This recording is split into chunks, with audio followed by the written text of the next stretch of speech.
दोस्तों आज का जो हमारा टॉपिक है वो है लीनियर बाइपोलर आईसी का। तो दोस्तों क्या है ये आईसी, ये जानते हैं हम, और इसका क्या यूज़ होता है एसी पीसीबी में ये जानते हैं हम।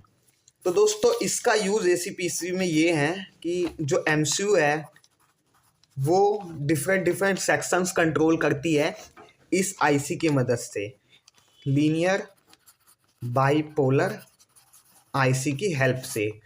तो लीनियर बाइपोलर आईसी को समझने से पहले हमें समझना होगा एनपीएन ट्रांजिस्टर क्या है। तो दोस्तों हमारा एनपीएन ट्रांजिस्टर कुछ ऐसा होता है, बेस, कलेक्टर और इमिटर। तो दोस्तों हमारा एनपीएन ट्रांजिस्टर में ये दो होते हैं, ये स्विच के दो टर्मिनल होते हैं और बेस स्विच को ऑन करता है। तो हमारी एमसीयू जब भी बेस को ऑन करती है तो जो कलेक्टर पे है वो इमीटर पे चला जाता है, जो इमीटर पे है वो कलेक्टर पे चला जाता है, या कलेक्टर और इमीटर दोनों जुड़ जाते हैं। पर कंडीशन ये है दोस्तों एनपीएन की कि ये जो एरो है ना ये दर्शाता है कि इस तरफ जो होना चाहिए वो कम होना चाहिए इस तरफ से। जैसे कि अगर यहाँ 5 वोल्ट है, +5 वोल्ट है तो इधर ग्राउंड होगा तभी ये इमिट करेगा। अगर इधर 5 वोल्ट नहीं होगा तो ये इमिट नहीं करेगा, क्योंकि इसकी कंडीशन ही यही है कि कलेक्टर पे ज़्यादा होना चाहिए, इमीटर से कुछ वोल्टेज होनी चाहिए तभी ये वर्क करता है।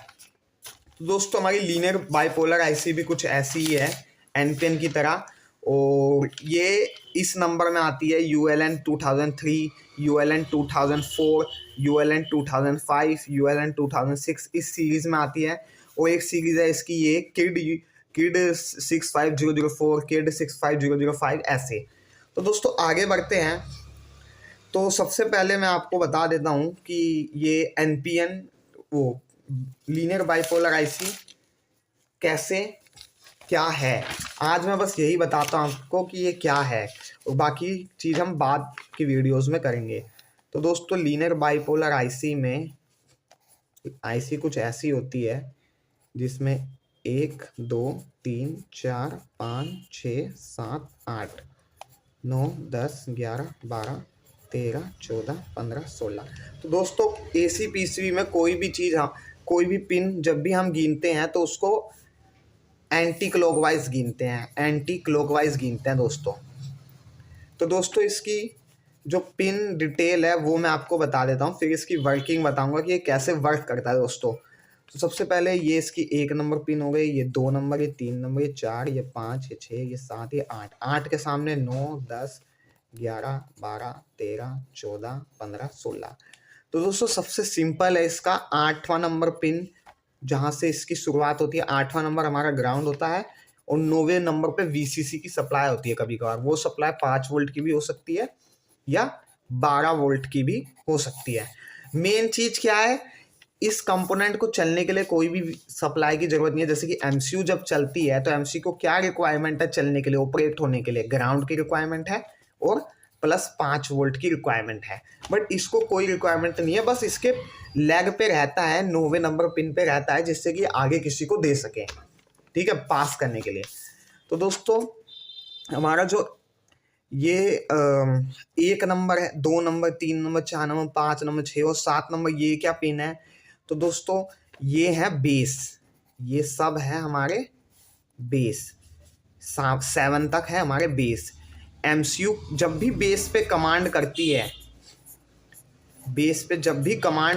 जैसे ये एमसीयू जब भी कमांड करेगी तो ये जो ये हमारा इमीटर है, क्या है दोस्तों? इमीटर। ये एनपीएन ट्रांजिस्टर है हमारा, बेस से एमसीयू कमांड करती है। बेस पे जो हमारा इमीटर पे होता है वो कहाँ चला जाएगा? फिर कलेक्टर पे।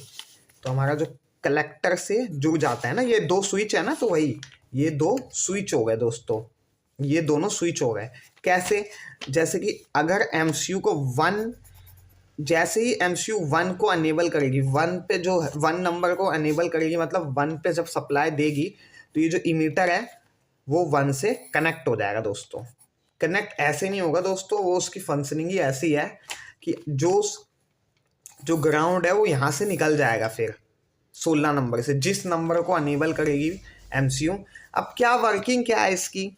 वर्किंग दोस्तों ये कह रहा था, वर्किंग क्या है आप ये मान लीजिए कि जैसे कि ये 4 रिले हैं, या 3 रिले मान लीजिए दोस्तों। मैंने क्या बताया था कि रिले की जब रिले की कोइल पे हम जब वोल्टेज देते हैं तो वो ये जो 2 पॉइंट है ये जुड़ जाते हैं। रिले भी एक स्विच है और वो स्विच खुद तो काम करेगा नहीं। ये हाई का स्विच है, ये मीडियम का स्विच है, ये लो का स्विच है। तो दोस्तों मान के चलिए कि इसके एक टर्मिनल पे 12 वोल्ट दे रखी है पहले से ही, एक पे दे रखी है पहले से ही, ठीक है दोस्तों। अब और ये जो बाकी टर्मिनल जैसे कि 15 वाली लाइन इससे कनेक्ट है, दूसरे रिले के कोयल के दूसरे टर्मिनल से 15 वाली ये हम बाईपोलर की लाइन कनेक्ट है, ये 14 नंबर वाली लाइन कनेक्ट है और ये 13 नंबर वाली लाइन कनेक्ट है। अब दोस्तों 12 वोल्ट तो इस पे है ही, 12 वोल्ट तो इस पे है ही, और वही 12 वोल्ट कोल से होके यहाँ भी आ रहा है इस लाइन पे। तो ट्रांजिस्टर कब वर्क करता है? जब कलेक्टर पे हमारा 5 वोल्ट होता है। तो ये हमारी कंडीशन फुलफिल हो गई। अब दोस्तों ये देखिए कि जैसे जिसको अनेबल करना है, जैसे कि हमारा जो कोई भी कोयल को चलने के लिए क्या चाहिए? वोल्टेज चाहिए और ग्राउंड चाहिए। ग्राउंड इसके पास है नहीं। तो जैसे कि ये मीडियम चालू करना है तो किस नंबर को किसके बेस को ये एमसीयू अनेबल करेगा?